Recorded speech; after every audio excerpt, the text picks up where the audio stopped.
Good morning and welcome to A Life Worth Living. I'm Frederick Groth and I believe that God has a plan and purpose for everyone, including you. I have a message of hope and truth to show you a life worth living.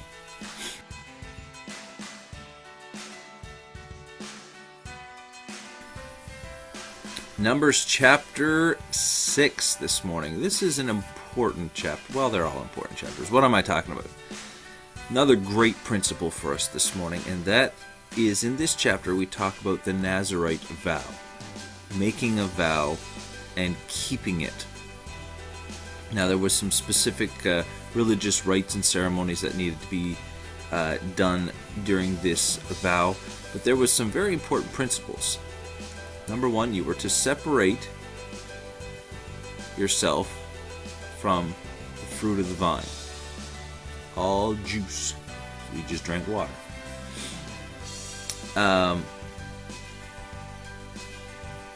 And you did not defile yourself with anyone or for anyone.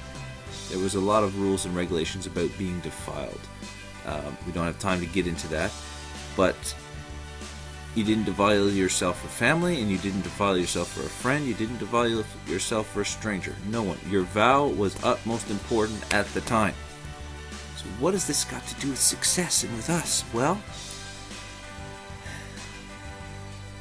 here's the deal. If you have a goal and you have a purpose, you're setting up a vow for yourself. I'm going to accomplish that.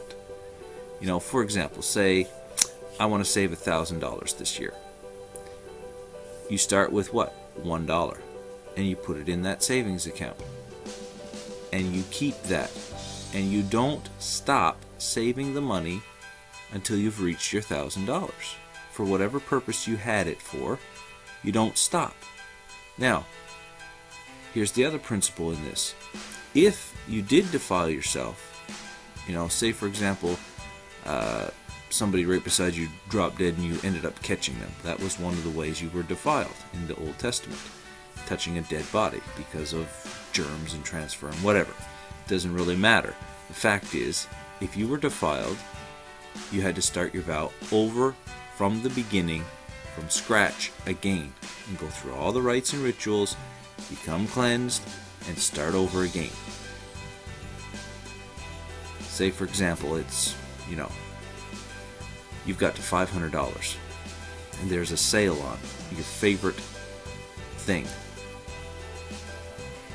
and taxes included, shipping included, it's coming to $500.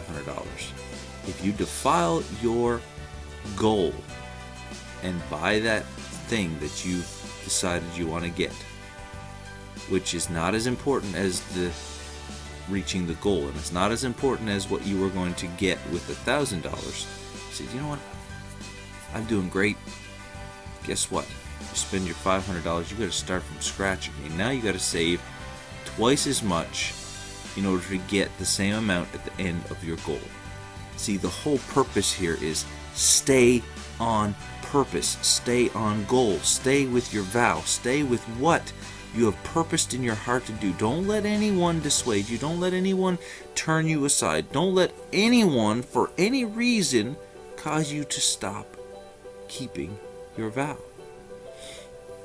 There is so much empowerment personally in keeping your goals, keeping your promises, keeping your vows. When you keep it, it is like, wow, that is amazing. There's no description that I can vocally give you over this video that can adequately describe the feeling of empowerment, the feeling of victory, the feeling of I did it when you reach that goal. And you take that money or whatever it is, it could be anything. It could be losing weight, it could be savings, it could be anything at all. Whatever it is, you keep it. You keep it, you guard it, and you do nothing to destroy it. See, I got this little sign behind me to remind me of that very thing. What does it say? And you can't really see all of it. Maybe I can go up here. True purpose leads to right choices. True purpose leads to right choices. That's what this principle is all about. When you're, on purpose, when you're on your vow, when you're on your goal, you have a way of making the right choices. Now you can say, you know what? No, it doesn't line up with my goals. It doesn't line up with my vow. It doesn't line up with my dream. It doesn't line up with what I'm doing right now. I'm sorry, but I can't help you. I can't do it. I can't give you the money. No. When you're on purpose, the choices you make are shaped by that purpose. And so it's time for you to apply this to your life.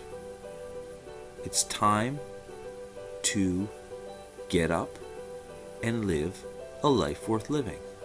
Now, at the end of this chapter, there's an amazing little blessing, and I want to give it to you. This is what God asked Moses to say whenever he would bless the children of Israel. And I want to say it for you today to bless you. The Lord bless you and keep you. The Lord make his face to shine upon you and be gracious to you. The Lord lift up his countenance upon you and give you peace. In the name of Yeshua, Jesus. Go in peace.